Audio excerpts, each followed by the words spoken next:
Hello, everyone. Welcome to our very first 2021 Early Childhood Seminar. We are so excited that you have joined us today, and we're excited to get started. It's right at the top of the hour, and I know that your time is precious, so we are going to go ahead and get started with our first presenter of 2021. This is Sally Nye, and she started her career in the northernmost school library in the United States. So fast forward to today, and she is the district librarian for the Burlington Area School District, and she oversees 4 elementary schools. So she tells me she travels all around. So thank you so much for being here today. Her passions include marker spaces, sharing new technologies, and promoting the amazing diverse children's literature being created. She has been a classroom teacher in North Carolina, a school librarian, a children's librarian, and she's also owned a state certified preschool for 8 years. Wow, that's awesome. If there is one piece of advice she would give her former self, it would be to utilize your librarian. And I could not agree with you more. Something that I did, and she provided me so many resources. So Sally, thank you so much for being here, and the floor is yours. Well, hello. It's kind of strange in cyberspace. Hello, everybody out there.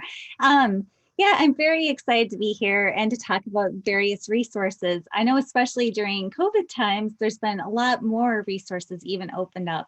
So I've been really excited about finding those and learning how to use those within our schools and with our children.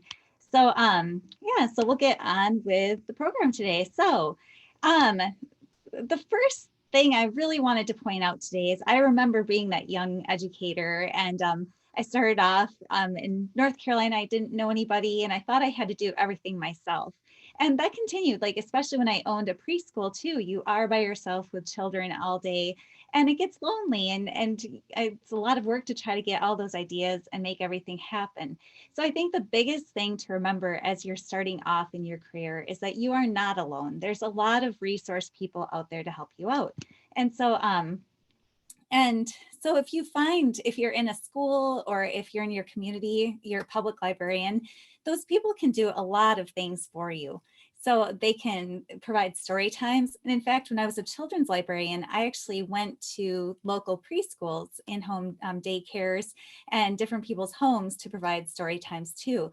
So never think that something can't happen. Always just ask and see what can happen.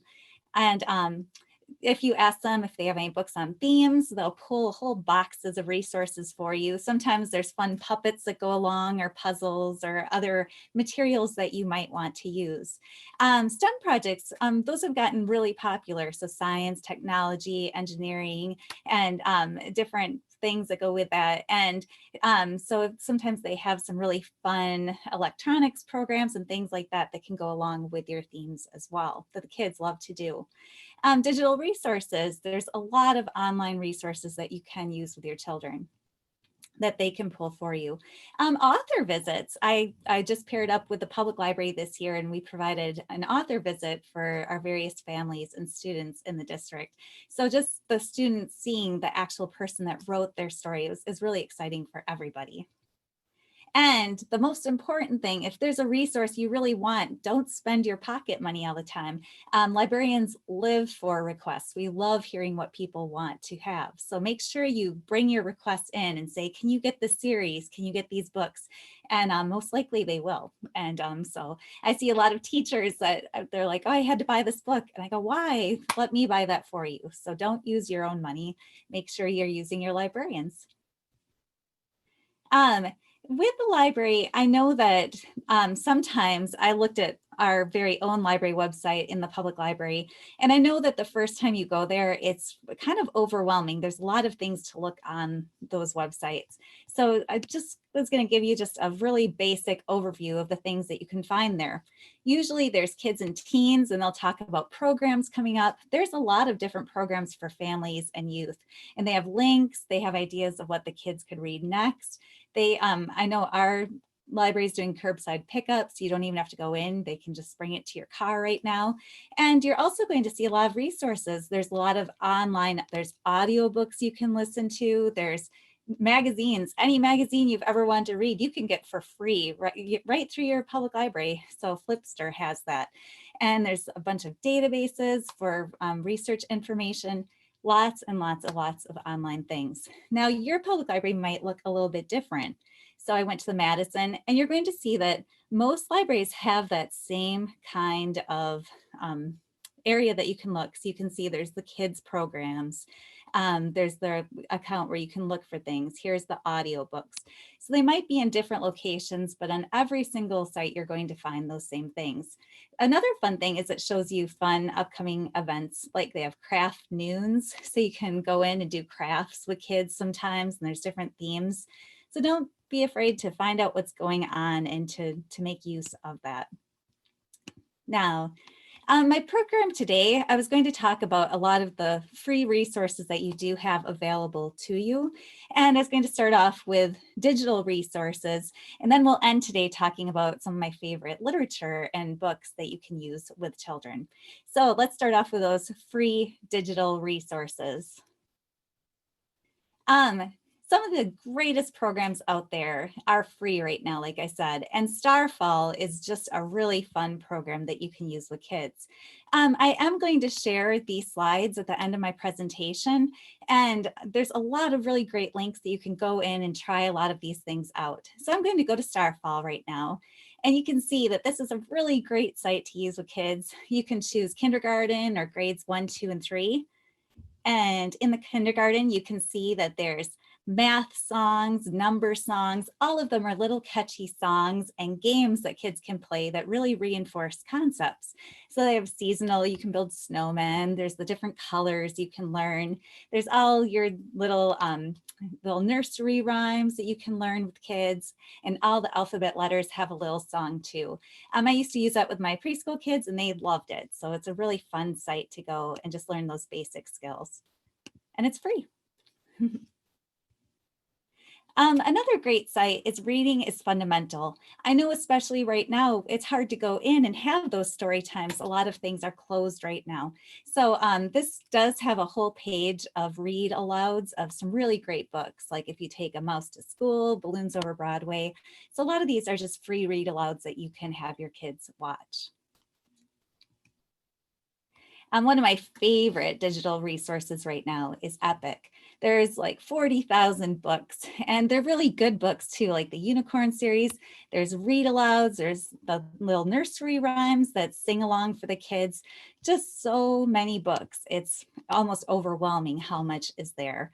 So I'm going to pull up Epic so you can see what that looks like. I'm just gonna go to my account. And you will have to make a teacher account. Teacher accounts are free, but for parents, it is not free. And for that reason, kids are only allowed to use it between 7:30 in the morning and 3:30 in the afternoon. And after that, they would have to have a paid subscription with their family. So it is very much of a resource that you would have to use during the day. And you can see that there's just so many fun things. Garfield, kids still love that. Even when I was a kid, we loved that. And so all sorts of fun things like that. There's the Read to Me you can click on, and you can see all the Read to Me books that will read for your students. And so Splat the Cat, Fancy Nancy, all those favorites. And there's audiobooks too. I think audiobooks are a great thing to use for rest times. I know some people turn on the TV, but instead of doing that, turn on audiobooks, and then your kids get that listening skill and get those book recognitions in too. And so I did put on here my class code if you want to just give it a try before officially signing up. So you could just give it a run. Just use the guest student if you wanted to give it a run. Unite for Literacy is another site that is great. It's free and it has a lot of nonfiction texts that read for kids. And I forgot to mention, Epic has a lot of Spanish titles in different languages, and this can be read in Spanish as well. But these are all really cute. If you click on any of them, you can see African animals, and you can click for narration. There's our English for this one. And so you just click on that and it will read. Giraffes are the tallest land animals in the world. So it's really great. There's all different kinds of concepts. This would be a great way to introduce a new concept to your kids. If you're talking about money, they have like a basic concept of money. Like if you're talking about turtles or pets, so many different books in here. So, and even community places. I saw the bowling alley. That'd be a really fun thing to do with your kids. So lots of great resources there. We'll continue on. Now, during COVID, I had so many resources I was trying to keep together that I put a link in here that for our school district, I made the free virtual resources. And I just kept adding things that I liked to it. Now, obviously, some things aren't free anymore and some things change. And I try to keep this up to date, but we'll probably find a couple in here that don't. But if you're looking for some free ebooks that your kids can read, you can go into the ebook section. If you're looking for some great story times, I found some really great story time presenters during this time. And like even Dolly Parton says good night to kids. We all love Dolly. These guys, Ryan and Craig, are hilarious, and they have some really funny story times for kids too.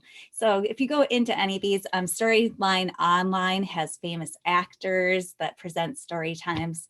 Lots of fun things there. We also have audiobooks that your kids can listen to, and then some different math games that kids can do, and just some fun like PBS kids games here too. One thing that's really been fun during this time is virtual field trips. So if we're all stuck inside, we can't go many places right now, but you can take your kids to different places. You can go to the Louvre in Paris, you can see the National Gallery of Art, and it's really fun. You can walk around in these places. Some of them have 360 where you can move around and actually see these places.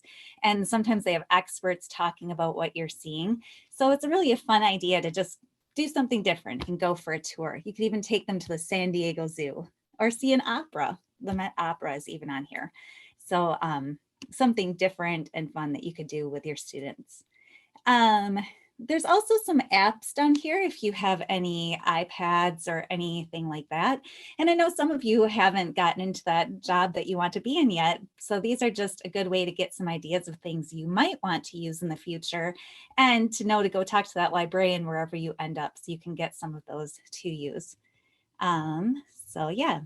That's a fun place to just go look around and see what's available. Now, the next section, I'm going to be talking, first of all, I was talking about books and content that kids could read. Now I'm going to be talking about some technology that's really great for either promoting your business if you're doing your own preschool or if you're trying to show teachers what you're doing in your classroom, or else just a way to communicate with your kids. I know right now education has been especially hard because we've been, some people are still at home and the students are at home and they just trying to communicate with each other. And these are tools that you can even use once they're back in the classroom to save your time. If you want to hear students reading, Flipgrid is a really, really great tool that you can use. I'll show you what this is. It's one of my favorite things to use right now. Just gonna log in real quick. And Flipgrid, you can pose a question to your students, or you could say, do a little read aloud for me. And students can go right in and they can communicate right with you. So I've been using it for, if I do different research projects with students, I can go in and the students can actually record right in here. This link took me to the wrong place. I'll make sure to fix it. They can go right in here. Now they have to do is click this record button and they can sign in. If you're a Microsoft school or if you're a Google school, they just click to go in with that and they can record themselves. Easy as that. And so all these kids recorded themselves. They did a state report and we used a green screen to put behind them so they could show what state they were talking about and what it would look like. And they were all able to share each other's videos. And then the class could go and look at each other's videos and learn about those states. So it's a really fun way to share the knowledge that they had received while they were doing research. I've done this for Lego challenges. I've had the kids record, they had to make a boat out of Legos that would float. And so they had to record that their boat could float from home. We've done a lot of really fun things. I've had them do book reports where they shared a book that they're reading. And so the kids could look at each other's book talks. So just a great way for the kids to communicate with each other and you about what they're learning. And so this was another one. the kids were doing reports on they're doing biographies, and they had the biographies of the actual people. So they made the person talk and tell about themselves. So on the last one, I'll go back to in a second, because another app that's amazing I've been using on the iPad is Chatter Kids. So I've had kindergarten kids research animals, and then they take a picture of that animal and draw a mouth on it. And now the animal can talk about itself. So when I go back to this one, I'll show you what that Flipgrid looks like. So Dr. Shipley. You are so. You know, some of the kids forget to draw the mouths. I am Chris. See, Cristiano Rolando has a kind of a big mouth right there. But you can make the person talk, and so you can make an animal talk, a dinosaur talk, and it's a really fun way. The kids love doing that, and they just crack each other up doing that. And they're sharing their really great information that they find. So as you start promoting, especially I found when I was in in-home preschool, it was really hard to make sure people knew I was in town and to know when we had openings. And so a great way to do that was using a Shutterfly share site. This is, if you're not a Google user, I would definitely recommend this site. You can download videos on it. You can put pictures, you can keep a calendar, you can put updates on what's going on. And the parents love this. They can download the pictures if they like them. They could download videos if they like any of the videos. So it's just a really easy way to share with parents and keep them up to date what was going on in the site. So this was many years ago. These guys are all now teenagers, so it makes me miss those days. Doing the preschool was a lot of fun. So as you can see down here, there's class news and updates, and the calendar would show up down there. And it's a great way for parents to be connected to each other too. So like I said, if you don't have Google, that's a really great way to go. If you have Google, I am an absolute Google user. I just became a level 2 certified user, and I love learning more about it because it's so interactive, and a lot of people can be on a document at once. So you can really have kids collaborating on it. It's a really easy way to share things with each other. If you don't know much about Google, I do recommend learning some more about it. What you see right here is a Google Classroom. All my classrooms this year, I have kids just signed into it, and I can share. Here's my story time. Everyone can just go into the classroom and click on it. And so if some classrooms are home, they can just click on it and get in. And so it works really well that way. So I have my library lessons for older kids over here and my story times over here. You can put whatever you want in your classroom. You can share whatever you want. What I share on there are actually Google Sites, and making a website couldn't be easier than Google Sites, especially the way their new websites work. So I'll show you what that looks like. So you can just have pictures and just hyperlink what you want them to go to. It's just really, really easy to make those. And there's a lot of tutorials online if you ever want to know how to make those. You might have seen too, choice boards for kids. And I've been using Google Slides a lot to make choice boards. So the kids can go in, and this was a Halloween choice board. And I just use hyperlinks where I took a picture and inserted it on my slide and would just link it to wherever the kids would want to go. So if they wanted to learn about some crafts they can make, they would click on that. If they wanted to learn how to draw Halloween items, they would click on that and it would take them there. Now, the biggest tool I've learned, the biggest trick I've had is usually I'm using Google Slides right now. Usually I'll show you what it looks like.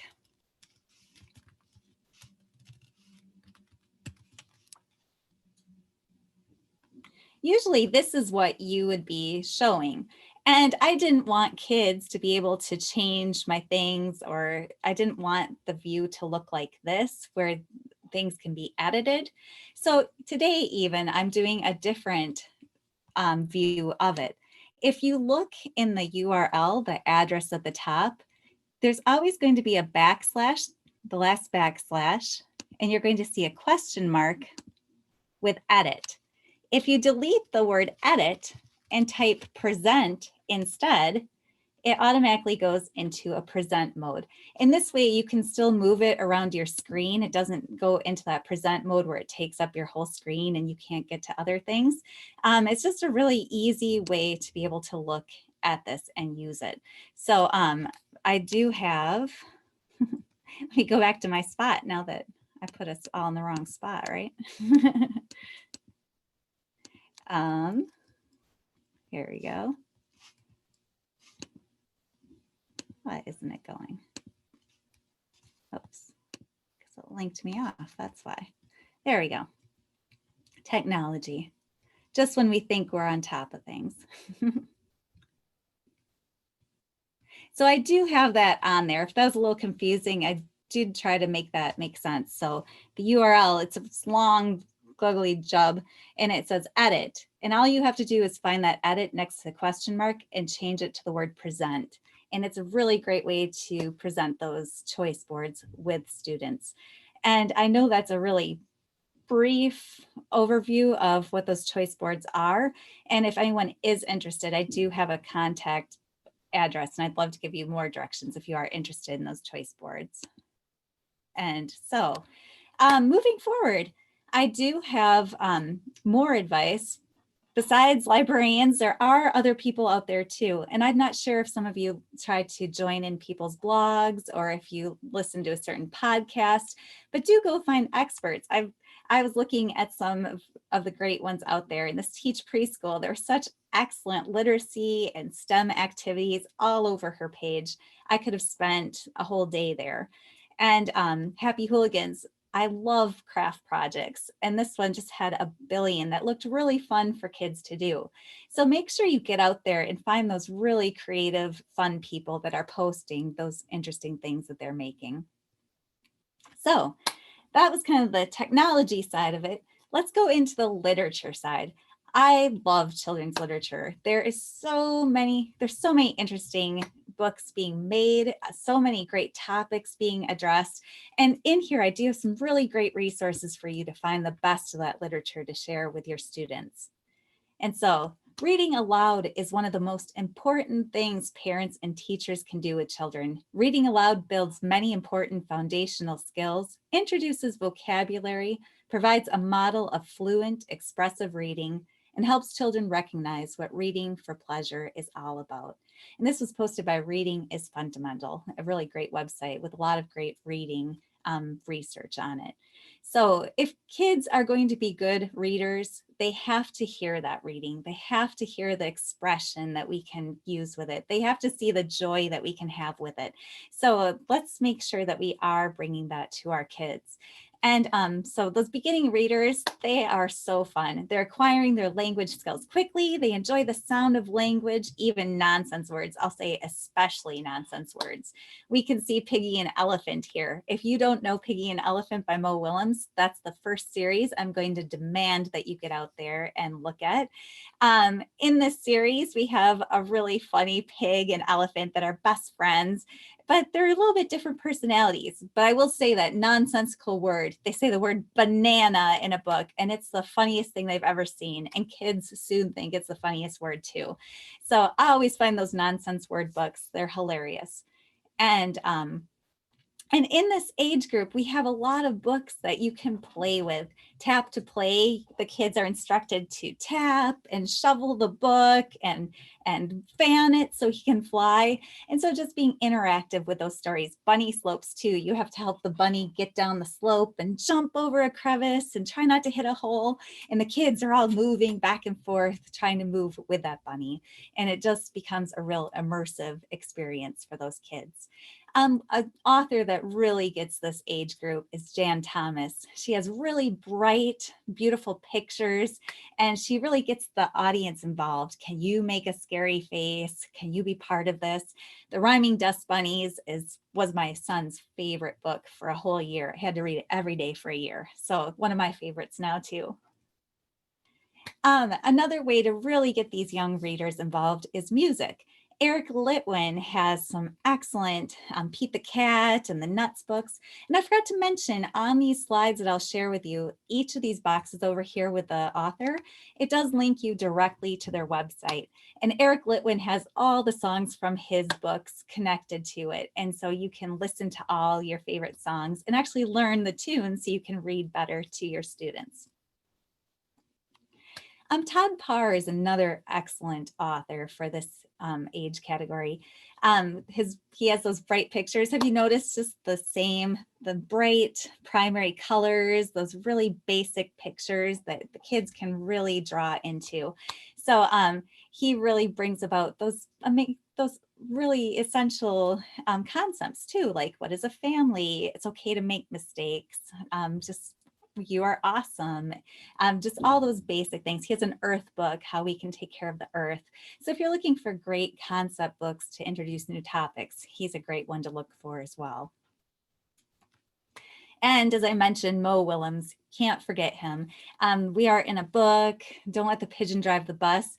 You're going to see a lot of medals on his books. He's won the Theodore Seuss Gazelle Award a billion times. He's won the Caldecott. He used to be a writer for Sesame Street. He's been around for a while. He actually won a lot of Emmys for that too. But his books, kids just, those are the best books you can get for those. Now, if you are really interested in some great read alouds and what books to use with kids, I have created a resource here that you'll be able to go to. And it's a PDF that shows some of my favorite read alouds. And I've been reading with kids for quite a while now. So these are the books that the students usually respond really well to. And these books are usually their favorites. So this is a great resource I love to hand out to people if they're wondering where to start and what books to start off with. Now, a couple tips I have with read alouds. If you don't like the book, don't use it as a read aloud. I've seen a lot of people try to force through a book. Don't do that. Make sure it's one that really resonates with you. Make sure it's one that you can really feel the rhythm of. I started off a music major, and I really think of picture books as a piece of music. Think about where are your pauses going to be? Where are the dynamics? When are you going to get quieter? When are you going to get louder? When are voices appropriate? Some people don't like using voices, different voices for characters, and that's fine. Some people really get into it. Make sure you commit if that is you, and just think of the best way you can share that book. Another thing people don't think about are wordless books. At this age, we're teaching students that they can read books with the pictures. They can tell what's going on. And there is a whole wealth of wordless books. Down here, there's actually an article talking about the importance of those wordless books. And one great thing is the kids can make up their own story. They can come up with their own journey. And this story in particular, I sat with a kindergarten class and they told me the story as we went, and they were so excited to do that. So let them be the authors. I always talk about those students are just on the cusp of reading and they really want to read by themselves. I feel like we have a lot of dogs to the rescue that the kids really enjoy. So we have Puppy Mudge. If you don't know the older books, Henry and Mudge, find those too, but this is Puppy Mudge, and they're a little easier of a book for kids to read. Biscuit is an absolute favorite, and where Spot usually has lift the flap and try to guess what that word's going to be. So these are favorites of students. So I always think of the dogs when somebody's having a hard time getting to that next level. So if your students are past that beginning reader stage, what's next? So they're expanding their interests and putting ideas together in new ways. Books, old or new, fiction or nonfiction, poetry or prose, shared aloud, allow both adult and child to explore the world together. So this is really a time, kids are really curious at this time. They really want to know more. And so this is a great way to share with them what's out there. So I did mention Henry and Mudge, which is an excellent beginning chapter book. To help you out, I have made some beginning chapter book menus. I like to do tastings in the library. We talk about green eggs and ham and how he didn't think he was going to like it, and they tried it, and lo and behold, he really liked it. So that's the same as books. A lot of these beginning chapter books kids look at and they go, I don't want to read that. But then they taste a little bit of it and they really like it. So I've created some menus for them to taste different genres. And so if you're ever interested in finding some of these, I did put the Fontes and Pinnell rating level of the books for the students so they can kind of know what level they're looking at. And so I'd have mystery and horror and animal, realistic. So if they're interested in a certain type of book, they can give those a try. I also have historical, adventure, science fiction, and fantasy. Any of these can be clicked on and pulled up to the full menu, and then you can print them out if you want to use any of them. And I love suggestions. If anyone ever has a book that they know of that they want added to this list, I'd love to hear it and read it too. So I love getting feedback from other people. So a lot of times things happen where kids don't get read aloud to as much as they move along.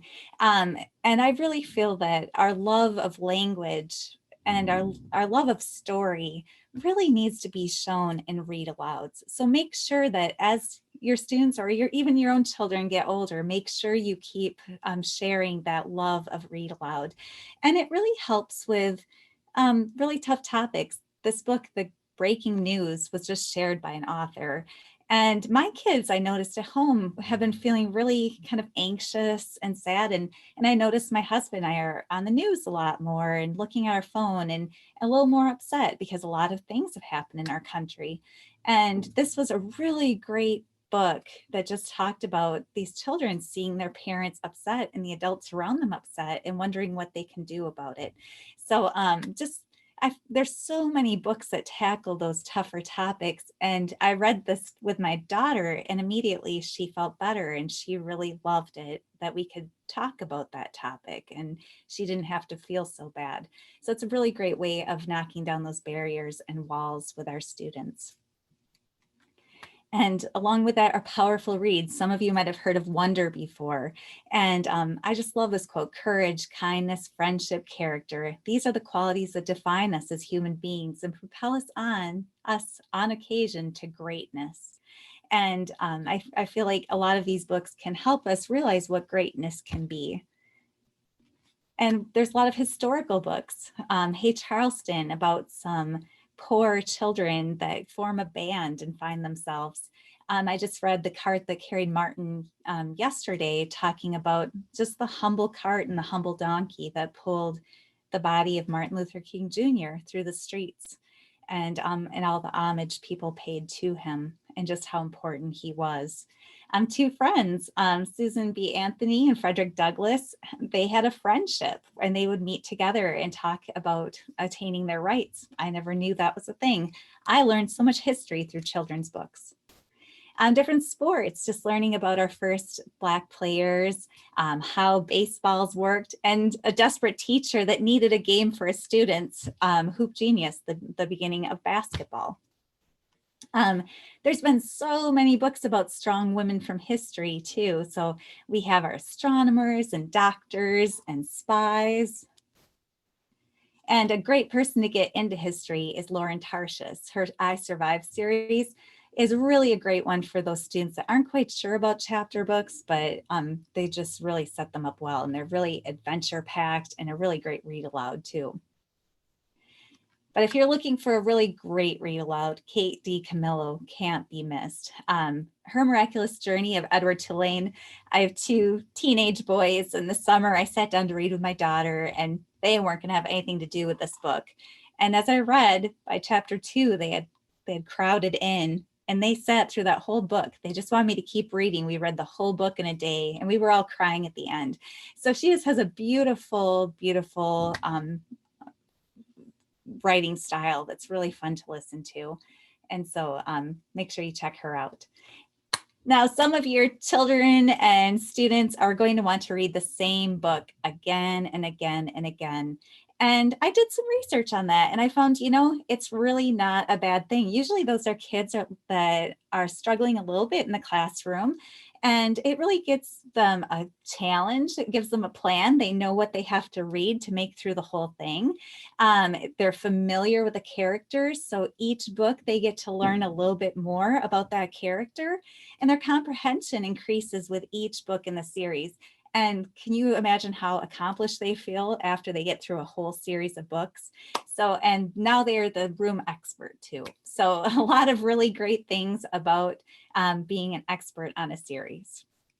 And in fact, I was a product of that. I think I owned every single Babysitter Club book ever made.